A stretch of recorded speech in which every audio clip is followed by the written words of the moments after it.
I've done a few videos on the benefits of running barefoot on pavement and how it can quickly improve your forefoot strike running form and can make your feet more efficient at storing elastic strain energy. Those videos are linked down below this video in the description box, but in this video, I'm going to talk about additional research revealing that running on softer surfaces like grass or a thickly matted surface, even running in running shoes with thick underfoot cushioning versus running on harder surfaces like pavement or hard packed dirt paths, especially when barefoot or in middleless running shoes.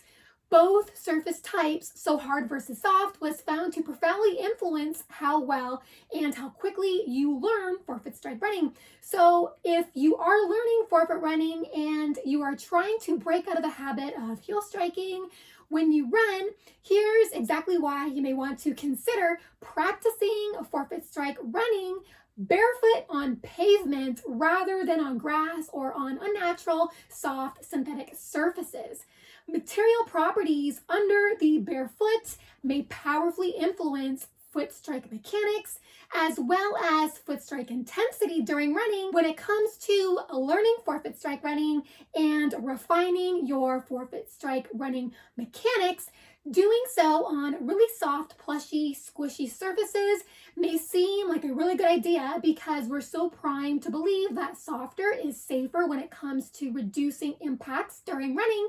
However, research by Dr. Stephen Robbins has found the opposite to be true in that his landmark work, which is also linked down below this video in the description box, found that running on soft surfaces, which also includes wearing thickly cushioned running shoes, resulted in what is called perceptual illusions, which means foot strike intensity was perceived as much lighter than it actually was, whereby the soft underfoot surface caused the runner to unknowingly overreach more in front of the body with the foot and also drove the foot harder down onto the surface with greater downward force while the runner was completely unaware of actually doing so. So despite running over a cushioned, softer surface, the runners were unaware that they had more force-intensive landings because the soft underfoot materials masked the sensation of the excessive downward force at touchdown, and essentially the softer surface provided a false perception or a perceptual illusion of actual foot strike intensity. What is very troubling about this is that increases in underfoot protection via increased cushioning when running is correlated with more pronounced pounding of the foot onto the ground, as well as greater impact generation. Meanwhile, the feel of the increased downward force at landing is masked by the cushioning, but just because you can't feel this pronounced impact at landing when running doesn't mean that greater than normal impacts that are unperceived won't take a toll on the body over time.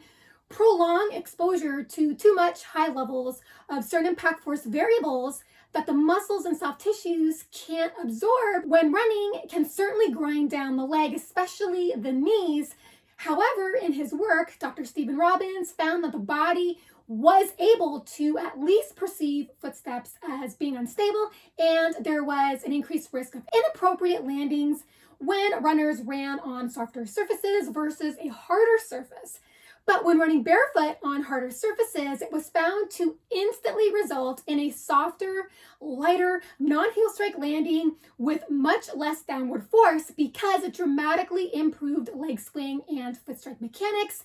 in a way that resulted in a quicker removal of the foot off the ground while simultaneously discouraging overreaching of the foot too far out in front of the body.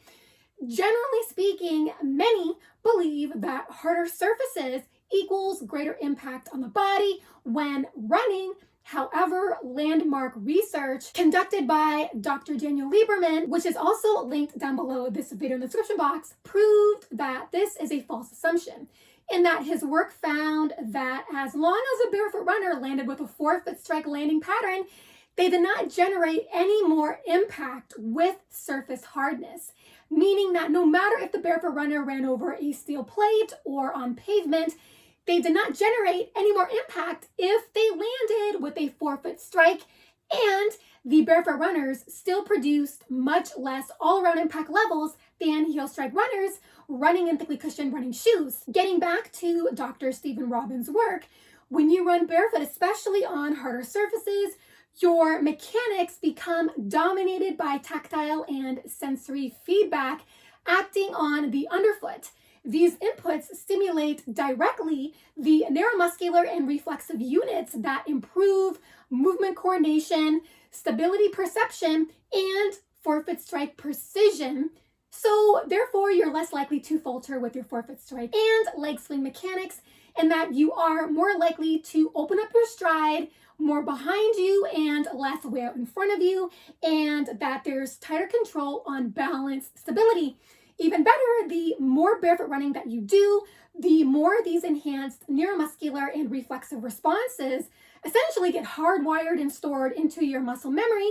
which in turn may actually help you perform mechanically and economically better when running in shoes. And where we really see evidence of this is when comparing the running form of runners from East Africa like Eliud Kipchoge, Haile Gebrselassie, Paul Chelimo, Ternish Dababa, just to name a few, who are all on record for saying that they've ran barefoot all throughout childhood as well as through adolescence, and still practice barefoot running as part of their training today. Compare the leg swing and foot strike mechanics of these runners to most elite distance runners who've always ran in shoes with absolutely no barefoot running experience, and you will see very key differences between the two in that most East African distance runners have a non-heel strike landing pattern.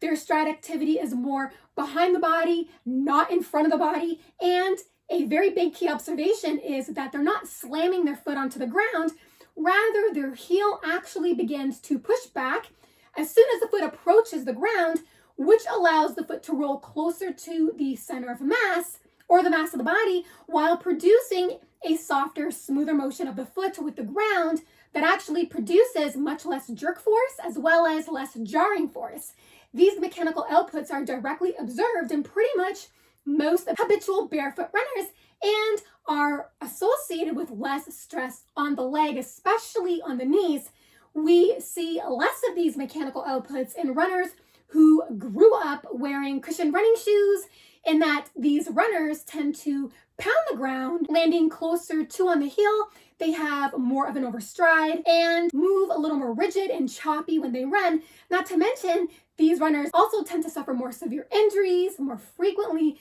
than many East African distance runners. So the point is, the context in which I like to view the benefits of barefoot running and how it can add a lot of value in helping you learn forefoot strike running more optimally and quickly is by looking at the running biomechanics of most East African distance runners, especially the ones that I just listed, for example. They still uphold barefoot-like running biomechanics when running in shoes, which certainly plays a role in their dominating performance, even though there's other factors that enables them to outperform consistently. But functional running mechanics curated by running barefoot may certainly be a very strong component, especially since the ongoing practice of running barefoot lets them and you continuously update more functional running form. This is also why many big name coaches like Alberto Salazar are making barefoot running more of a common practice in their runners as a strategic opportunity to develop those very same mechanics that sustains